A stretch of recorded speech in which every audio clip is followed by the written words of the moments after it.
They said he wouldn't live past the year. So they gave him a wife, not out of love but to give him someone to die beside. She didn't cry. She didn't run. She married him with empty eyes and a heart full of questions. But what she did next, no one, not even his own family, could have seen it coming. She had never worn a wedding dress before, not even during childhood games or teenage fantasies. But there she stood now, stiff in a cream gown that felt more like a costume than a promise. The registrar's office smelled of air freshener and formality, and the silence between her and the man in the wheelchair was thicker than the legal papers on the desk. His name was Mason Carter. Her new husband, 31 years old, dying, and barely able to lift his head.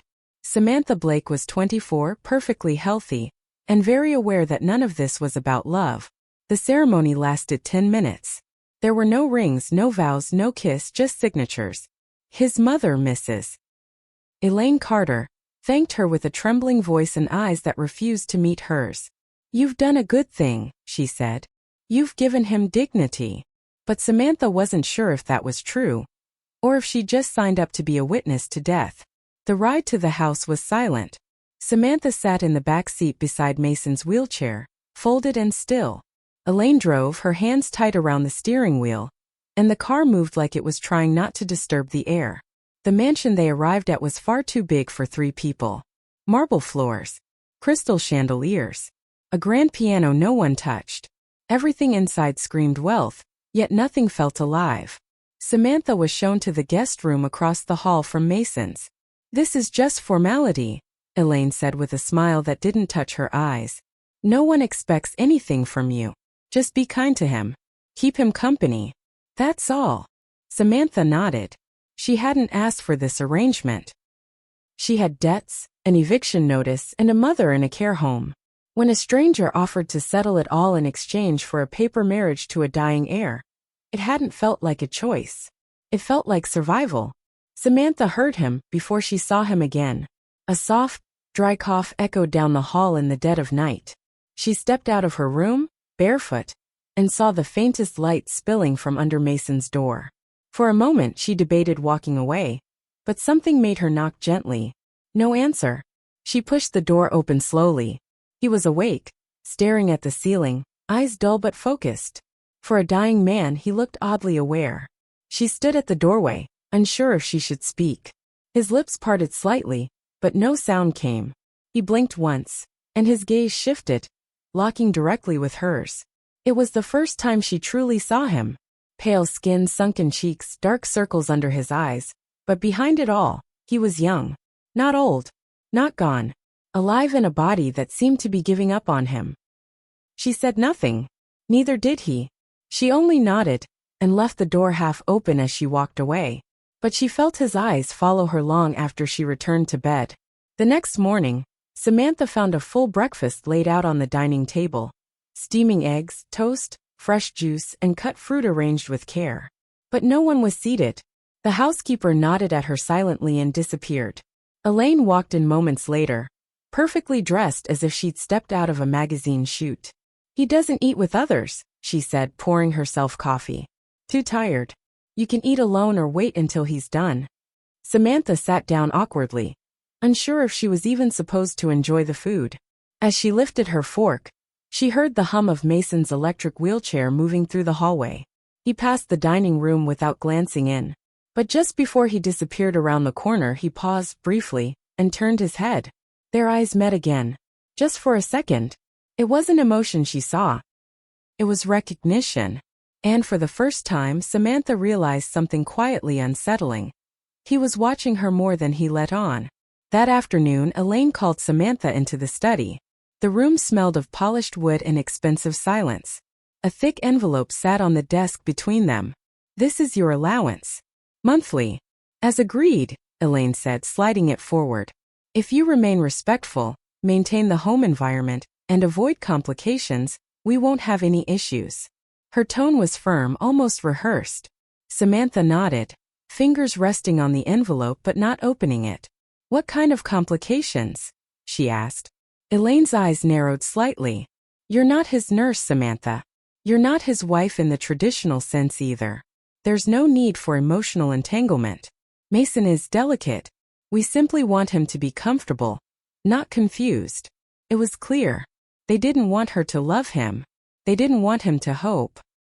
Samantha rose quietly, left the envelope untouched, and stepped out of the room. She wasn't sure what hurt more, that they didn't expect her to care, or that part of her was starting to.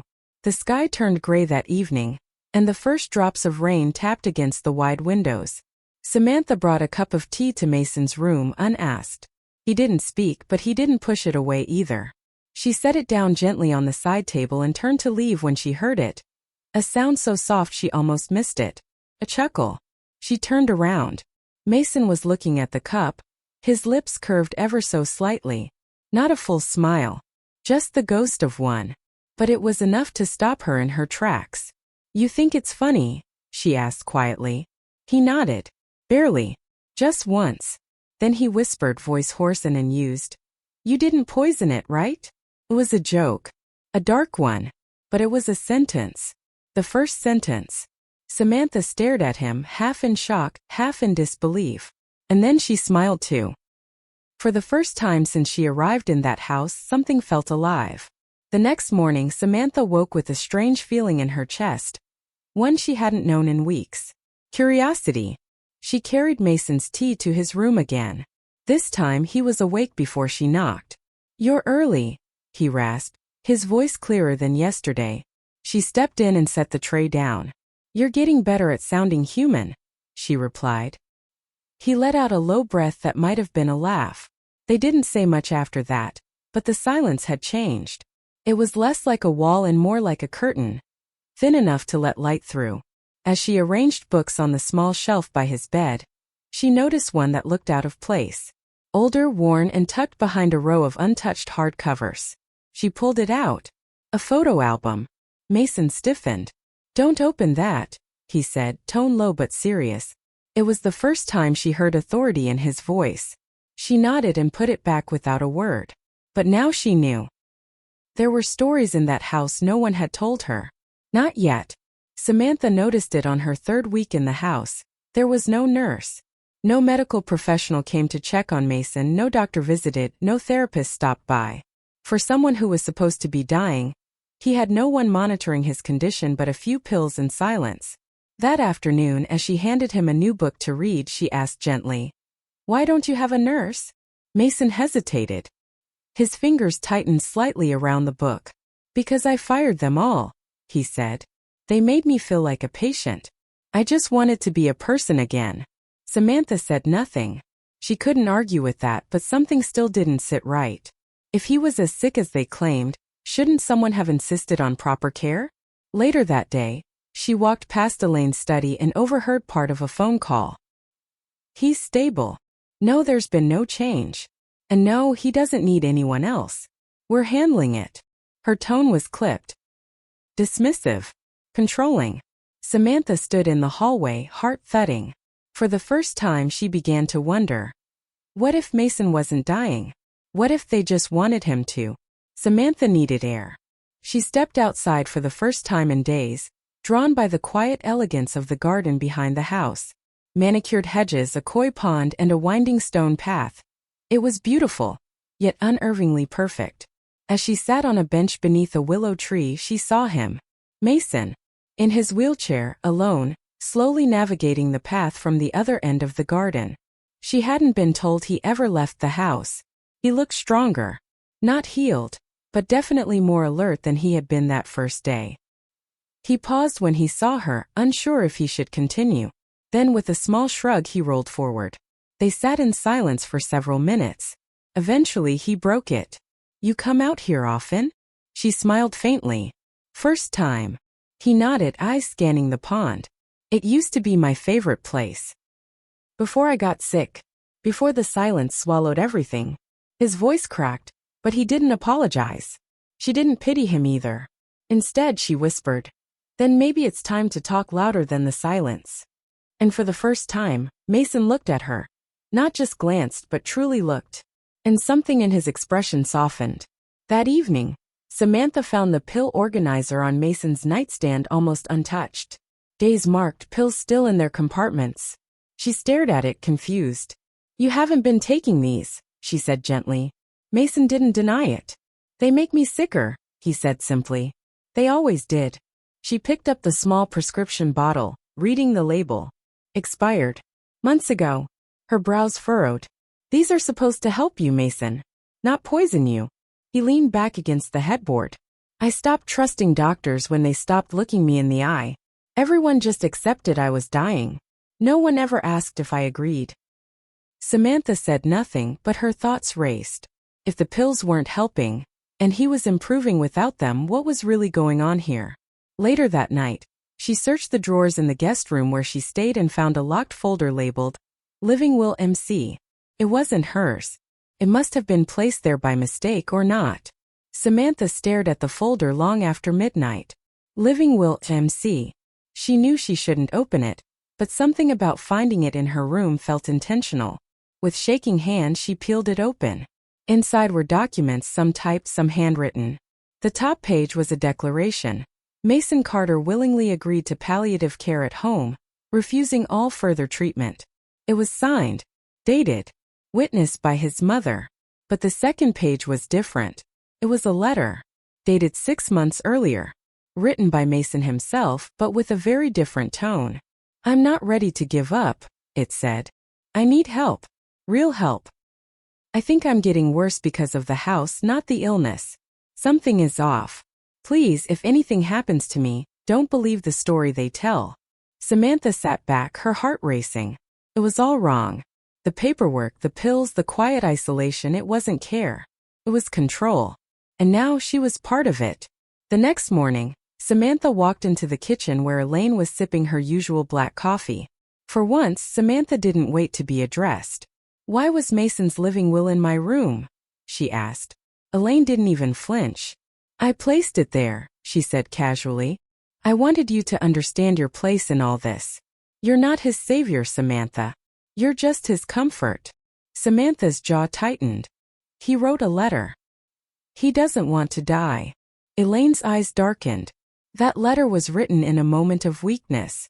You don't know the months of suffering that came after it. You don't know the pain, the confusion. He begged us to end the hospital visits. The will is legal. Final. But he's getting better. Samantha's voice was low but firm. And that's not what you want, is it? Elaine stood slowly, her heels clicking against the marble floor. You were paid to keep him calm, quiet, not to give him hope. Hope is dangerous, dear.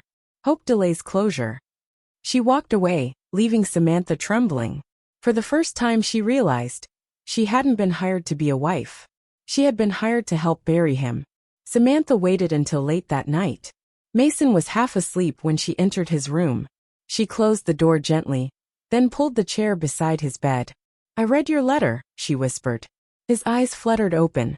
He didn't speak. He didn't need to. She saw the flicker of fear, then relief in them. I believe you, she said. Mason nodded weakly. They don't want me alive, he murmured. They want closure, an inheritance split, and a memory polished enough to be mourned. He paused, breathing shallow. But I'm still here. I'm still fighting. Samantha leaned forward. Then let's fight properly. You need real help. Real doctors. You need out of this house. For the first time, Mason looked alive. Really alive.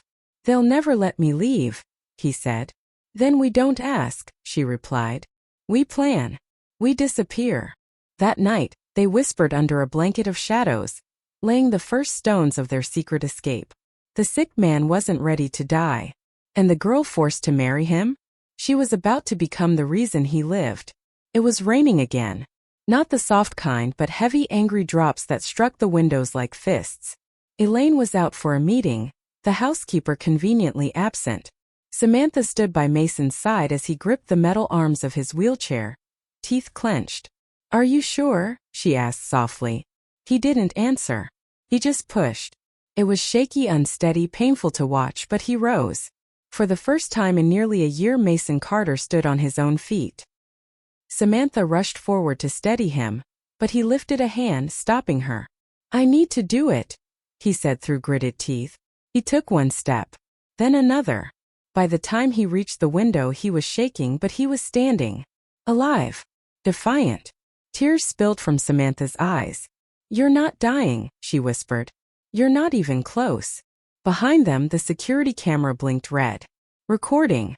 Elaine returned home just before sunset. The housekeeper scurried ahead of her, as always, and Samantha pretended nothing had changed.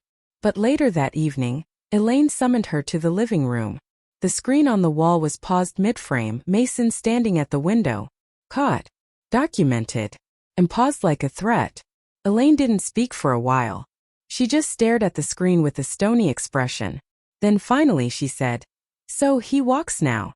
Her voice was flat, her tone unreadable. Samantha stayed quiet.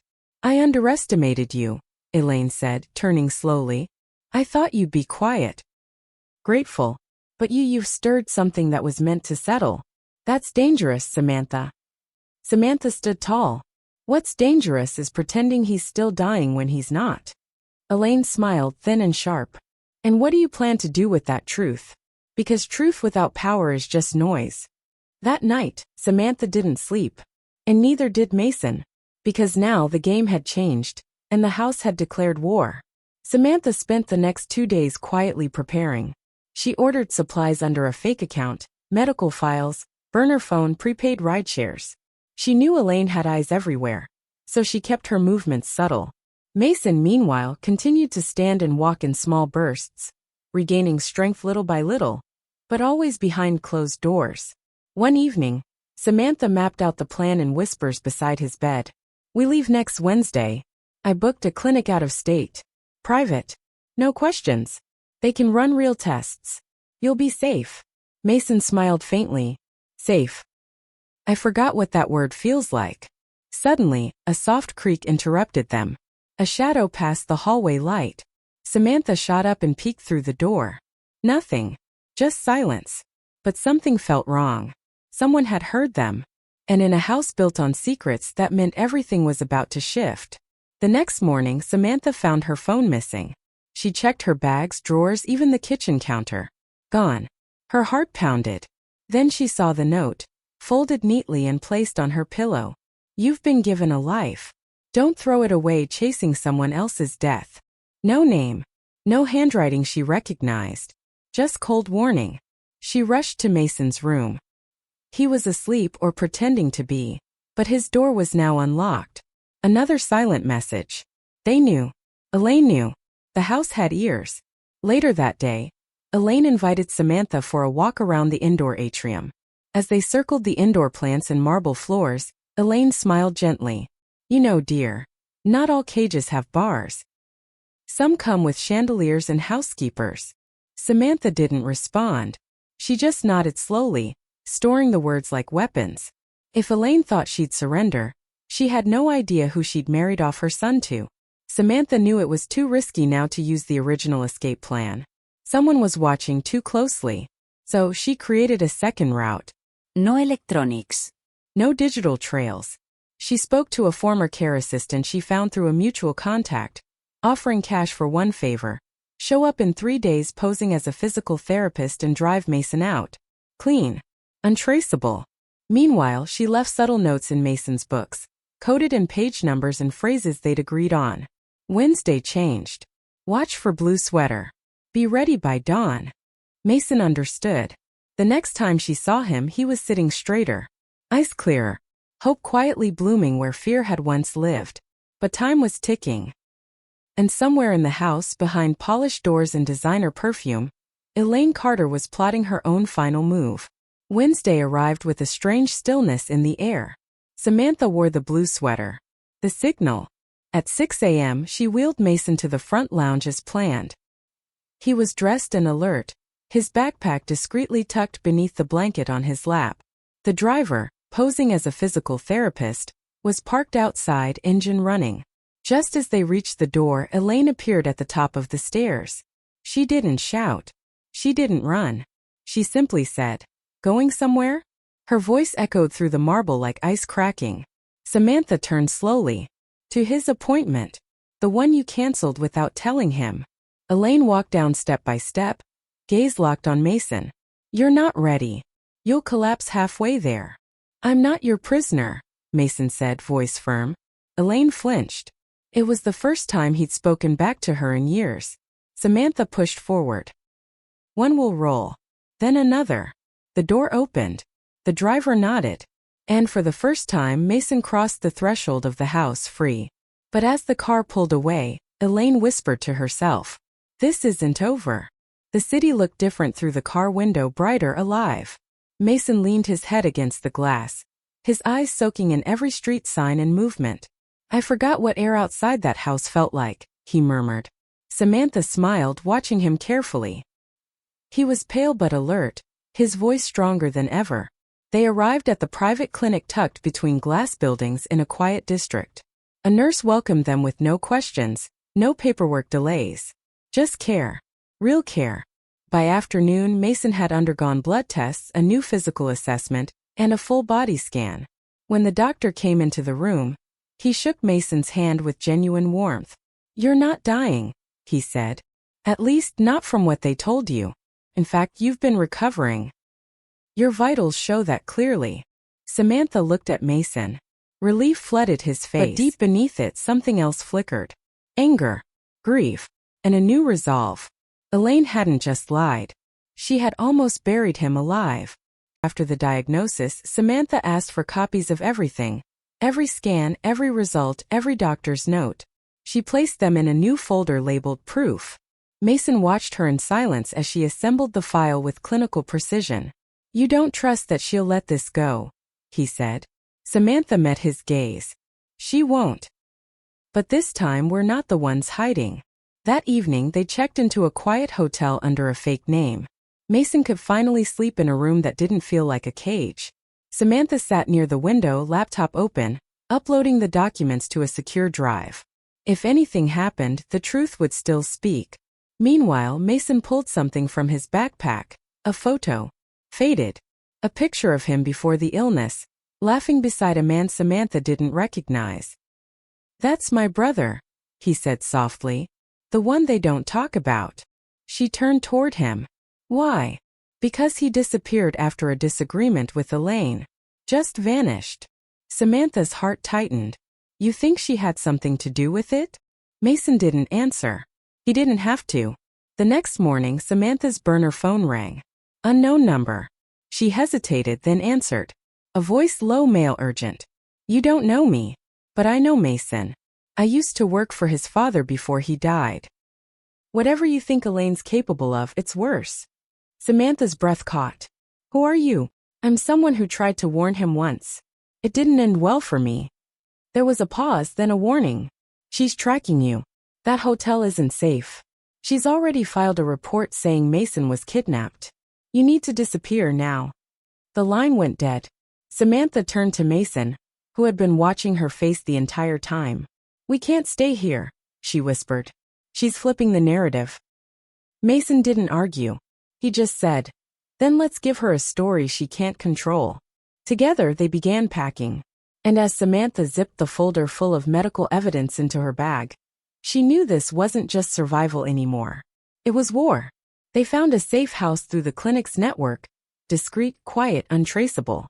That night, Samantha uploaded a private video to a legal advocacy site. In it she laid out everything.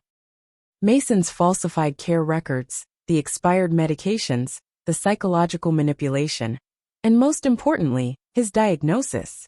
Mason appeared in the final frame, standing. "My name is Mason Carter," he said, voice steady. "And I am not dying. But I almost did. Because someone decided my life was easier to grieve than to fight for. I won't be silent anymore." The video wasn't posted publicly yet. But Samantha sent it to 3 trusted news contacts, a legal hotline, and the hospital board that once signed off on his home care. By morning, 2 of them had responded, and one of them promised, "If he's telling the truth, we'll make sure the world knows it." Mason closed the laptop and looked at Samantha. "This doesn't bring back the time I lost. But maybe it stops her from doing it to someone else." Samantha took his hand. "And maybe it helps you take your life back." Just after noon there was a knock at the door. Not a loud one, soft, deliberate. Samantha looked through the peephole and froze. Elaine. Alone. No security, no lawyer, no police. Just her, dressed in muted tones, face calm, eyes unreadable. Mason stepped forward. Let her in. Elaine entered slowly, eyes sweeping the room. You've made quite the mess, she said, looking at the laptop still open on the table. You made the mess, Mason replied. We just stopped hiding it. Elaine sighed. You don't understand what's coming. If you go public with this, it won't hurt me. It will destroy our entire family name. Samantha stepped forward. You already destroyed it the moment you chose silence over healing. Elaine didn't argue. She simply reached into her coat pocket, pulled out an envelope, and placed it on the table. Do what you must. But don't forget. I kept you alive long enough to be betrayed by your own truth. She turned and left without another word. Inside the envelope was a single photo. It was Mason years ago, hooked to machines unrecognizable. On the back a handwritten message. The world loved you better when you were dying. Samantha sat on the edge of the bed, turning the photo over and over in her hand. Mason hadn't said a word since Elaine left. The message on the back haunted both of them. Not because it was cruel, but because it had been true for too long. He looked out the window, shoulders squared. I used to think dying would be quieter, he said. But this feels louder than life ever did. Samantha moved beside him. Because now you're not just alive, you're awake. Later that night, an email alert pinged the laptop. Subject, your story. We want it. From National Media Desk. They read the file. They saw the video. And now the world wanted to know what really happened to Mason Carter. Samantha looked at him, waiting for a response. But he said nothing. Only reached for the photo again. Outside, the wind howled through the city streets. Inside, the silence returned. But this time it wasn't the silence of surrender. It was the silence before the world heard everything.